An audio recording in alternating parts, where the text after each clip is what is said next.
When I was 18, I thought I finally had my life figured out. In the early 2000s, when minimum wage was barely scraping $6, getting hired into the Canadian oil patch for $20 an hour felt like I had just found the golden ticket. No college, no experience, just hard work, steel-toed boots, and the willingness to follow orders. The job was called well testing, a strange mix of physical exhaustion and quiet, lonely hours. You'd spend the first part of your shift dragging 250-pound pipes, connecting massive steel tanks, setting up flare stacks that roared with fire, and then you waited, recorded pressure, logged temperatures, entered data into a dusty old computer inside a tiny trailer that smelled like diesel and old coffee. It wasn't glamorous, but at 18, it felt like the world had finally opened a door for me. And then, I met Gary. Gary was in his mid-50s, a mean-spirited alcoholic with the temperament of a drunk grizzly and the empathy of a shovel. He was shorter than me, older, slower, and lazier, but in the oil patch, seniority was king, and I was stuck as his laborer on a two-man crew. My first shift with him started with an introduction that should have been a warning. "Don't slow me down, kid." And that was it. No handshake, no welcome to the team. Just a grumbling reminder that I was the bottom rung on a ladder made of rusted metal. Every day with Gary was the same toxic pattern. He spent most of his shift slumped inside the trailer, half watching old DVDs on a portable player, half napping through his hangover. He only came out when a pipe was too heavy for me to lift alone. But even worse than his laziness were the jokes. Not real jokes, the kind where someone pretends cruelty is humor and then gets offended when you don't laugh.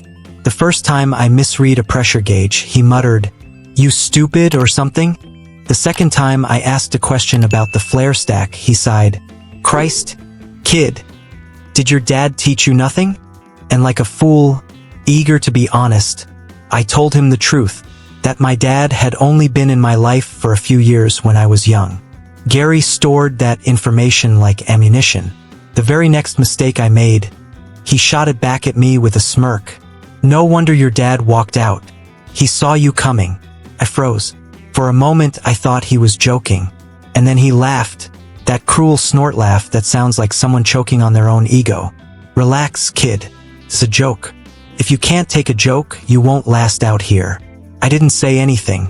That was my survival method back then. Silence. Just swallowing the anger, packing it tight somewhere inside my chest, until one day there's no space left. But at 18, I needed the job more than I needed pride. So I stayed quiet. I lifted the pipes. I did the work. And every day, Gary chipped a little more off my patience. Most of our job sites were hours outside the city, deep in the cold, quiet prairies. Miles of nothing. Just snow, wind, pump jacks, and the occasional coyote. Gary had a company-approved travel allowance. He got paid per kilometer because he owned the truck we used to drive to job sites. $1, sometimes $1.10 per kilometer. And when you drive 100 to 350 kilometers per day, that adds up to hundreds. Me? I got minimum wage for travel time. But here's the twist. Gary was always hungover. Every single morning. He'd down beers at dinner, whiskey in the truck, whatever else he had in his cooler.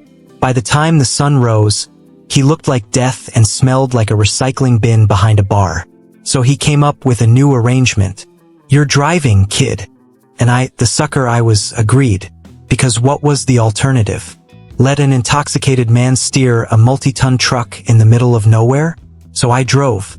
Every morning. Every evening. Gary slept like some whiskey-soaked corpse in the passenger seat, while getting paid extra for driving. I didn't complain. Not at first. But 3 months of this. 3 months of insults. 3 months of doing the work of two men while being treated like a nuisance. Eventually, the quiet dies, and the breaking point arrives. We were on a remote job, staying in a small prairie town that barely had one restaurant. A combination bar and grill where roughnecks, truckers, and exhausted oilmen ate silent meals under neon beer signs. That night, Gary was 2 drinks in, which was the closest he ever got to friendly. I decided to try something dangerous. I opened my mouth. "Gary," I said, "you sleep the whole drive and still get paid for it. Maybe you could toss me a few bucks? Just something. His entire face changed. The friendliness vanished. His eyes hardened.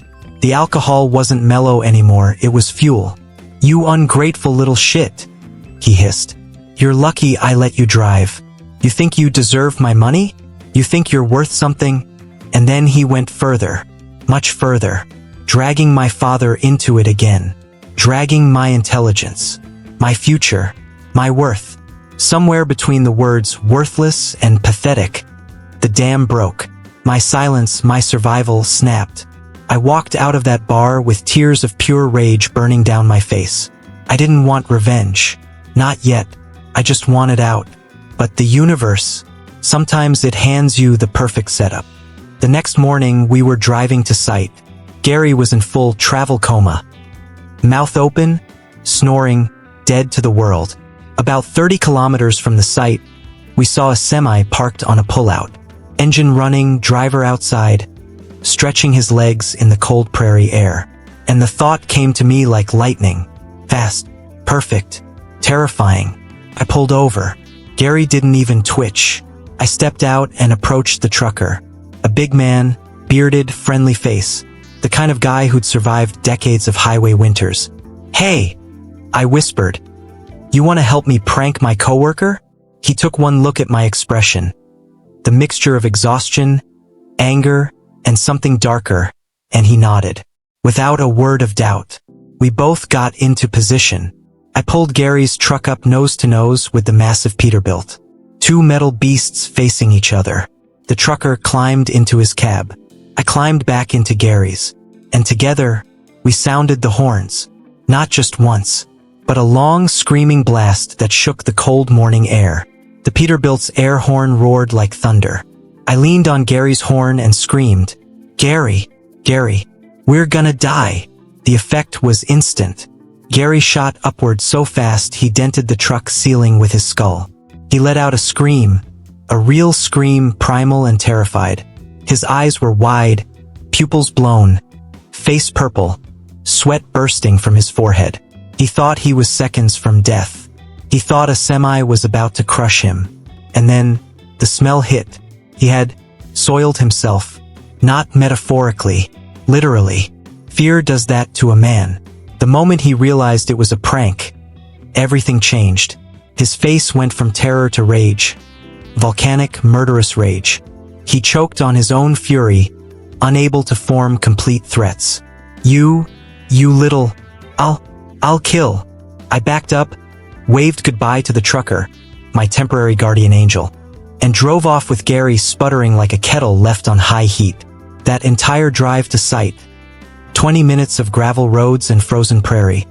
He was torn between two battles. One, murdering me. Two, not dying from his skyrocketing blood pressure.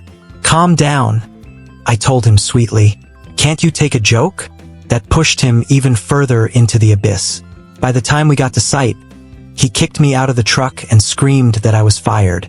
He stormed off to call the company owner, probably ready to accuse me of attempted murder.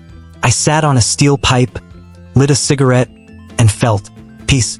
3 months of pain. For this moment of pure, chaotic justice. The company owner arrived 4 hours later.